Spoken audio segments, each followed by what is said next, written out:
Hello, you all aspiring writers, aspiring directors, aspiring filmmakers. ये जो podcast है ये आप लोगों के लिए, सभी लोगों के लिए, लेकिन खास करके आप लोगों के लिए। इस हफ्ते मेरी एक मीटिंग हुई। उन्होंने अपना इंट्रोडक्शन दिया कि हम गुजरात से हैं और हमारा काम जो है वो डायमंड का है, और बहुत सारी बातें उन्होंने अपने बारे में बताई। मैंने कहा जी बताइए मुझे कैसे ढूंढा और मुझसे क्या काम। कहा मुझे एक फिल्म बनानी है। मैंने कहा सुपर। कहानी मैंने लिखी है। मैंने कहा जी बहुत अच्छी बात है। मैंने कहा सबसे बड़ी बात यह है कि कहानी आपने लिखी है, आप मुझे डायरेक्टर लेना चाहते हैं, तो अगर वो कहानी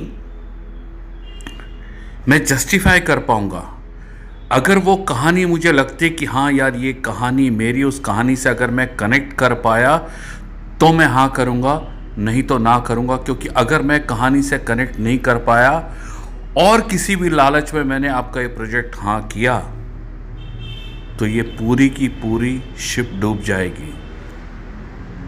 एक फिल्म मेकर को, एक डायरेक्टर को वही कहानी लिखनी चाहिए, वही फिल्म बनानी चाहिए जिससे वो अपने आप को कनेक्टेड फील करता है।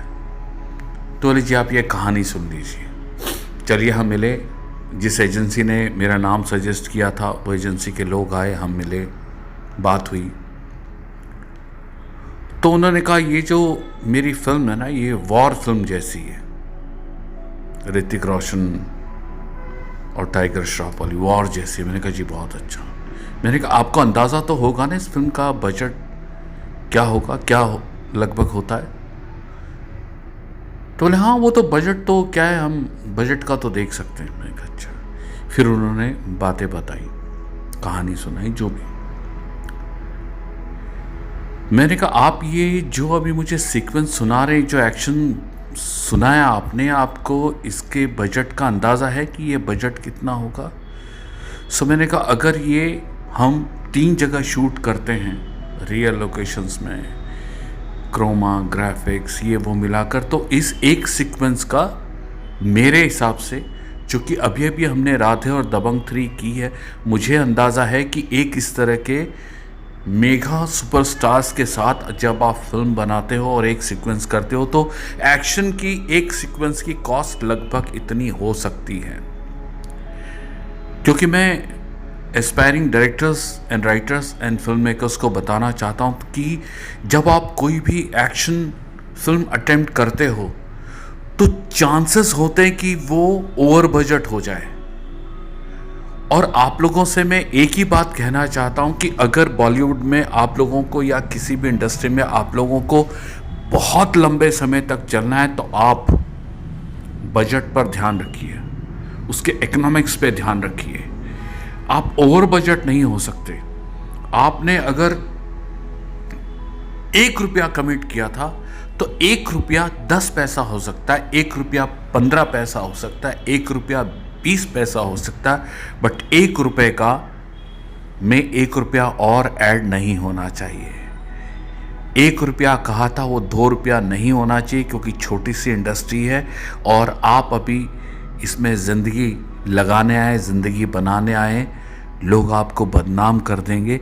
लोग कहेंगे अरे नहीं नहीं यार, उस राइटर को मत लो, उस डायरेक्टर को मत लो यार, बहुत ओवर बजट कर देता है यार, बहुत शूट करता है। बहुत शूट क्यों करता है? कोई भी फिल्म बहुत शूट क्यों होती है?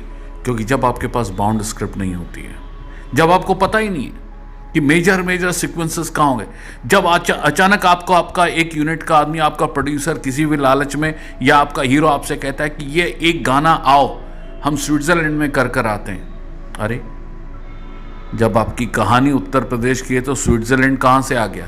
तो बजट तो है भाई, होना ही है। और अगर आपने 2-3 एक्शन सीक्वेंस जमा टिका के कर लिए, क्योंकि देखिए एक्शन जब आप करते हैं तो सारी चीज़ें आपके कंट्रोल में नहीं होती, थोड़ी चीज़ें आपके कंट्रोल के बाहर चली जाती, पर एट द एंड ब्लेम तो आप पर आने वाला है, क्योंकि कैप्टन ऑफ द शिप तो आप ही थे, आप ही डायरेक्टर थे।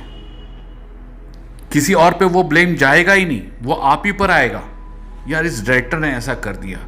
जबकि बीच में आपको बहुत लोग बहुत कुछ बोलेंगे, ये गाना यहाँ कर लेते यार, ये एक्शन सीक्वेंस को ना ऐसे नहीं करते यार, वो फिल्म देख हॉलीवुड की, उसमें देख कैसे 50 बाइक उड़ी थी और वो कैसे उड़ के गई थी और हीरो ऐसे हुआ था। अरे 50 बाइक उड़ाने का खर्चा पता है क्या होगा?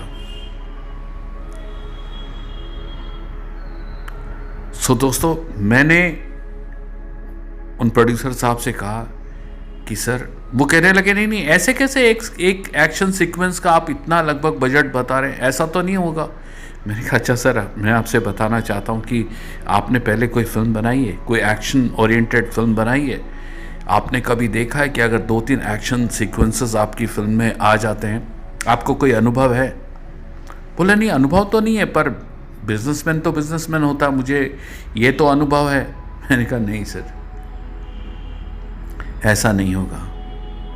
मैंने कहा सर, आप ना फिर एक बार सोच लीजिए और आप जो स्पेशलाइज है बजटिंग में, आप एक बार उनके साथ बैठ जाइए, उनको पूरी कहानी, अपनी बाउंड स्क्रिप्ट अगर आपके पास है वो सुनाइए, सुनाकर उनसे एक बार इसका लगभग बजट तय कर लीजिए। आपके पास वो डिपार्टमेंट नहीं तो हमारे पास वो डिपार्टमेंट है, मेरे पास वो डिपार्टमेंट है, एक बार हम इसके बजटिंग पे बात कर लेते हैं। अगर आपको ये बजट समझ में आता है कि माइनस स्टार कास्ट लगभग ये बजट आएगा और स्टार कास्ट के साथ इतना बजट आएगा, तो फिर हम यहाँ से आगे बढ़ेंगे, अन्यथा हम एक दूसरे का टाइम, एक दूसरे की एनर्जी, ये सब वेस्ट होगा। सो दोस्तों, मेरा इस पॉडकास्ट के पीछे का मकसद ये था कि जो भी एस्पायरिंग राइटर्स, डायरेक्टर्स हैं, उनको बहुत क्लियर होना पड़ेगा और उनको ये समझना पड़ेगा कि खास करके वो जब एक एक्शन फिल्म बनाने जा रहे हैं तो प्लीज़ वो एक्शन सीक्वेंस की या कोई भी फिल्म की बाउंड स्क्रिप्ट, शूटिंग ड्राफ्ट अपने पास रखिएगा। दूसरा, उसमें जितने भी एक्शन के सीक्वेंसेस आने वाले हैं वो एक्शन के सीक्वेंसेस अभी से डिज़ाइन करके रखिएगा, तय करके रखिएगा कि आपको पता है कि पेज फाड़ना बहुत आसान है, पर शूटिंग करके डिलीट का बटन दबाना सही नहीं है। पता नहीं वो बेचारा प्रोड्यूसर कहाँ से क्या पैसे कमा कर लाया है, इन्वेस्टर कहाँ से लाया, किस कंपनी ने किस तरीके से आपकी फिल्म के लिए बजट सैंक्शन किया है। तो हमें कोई हक नहीं होता किसी का भी पैसा वेस्ट हो जाए, किसी के भी एफर्ट्स वेस्ट हो जाए। स्टंटमैन अपनी ज़िंदगी दांव पर लगा देते हैं और हम 1 मिनट में बोल देते हैं मशीन पर, एडिटिंग मशीन पर बैठकर, नहीं नहीं डिलीट दिस। नहीं, ये नहीं होना चाहिए। सो दोस्तों, आप लोग बाउंड स्क्रिप्ट सही रखिएगा, एक्शन सीक्वेंसेस सही रखिएगा, उतने जितने की ज़रूरत है उतने ही रखिएगा। और जब भी आप एक्शन सीक्वेंस पिक्चराइज कर रहे हैं उसमें ज़रूर इमोशन का भाव ज़रूर ऐड करिएगा। मारने से बेहतर होता है डराना। मैं नव कुमार राजू, बॉलीवुड अभिनय से। जय हिंद, जय भारत।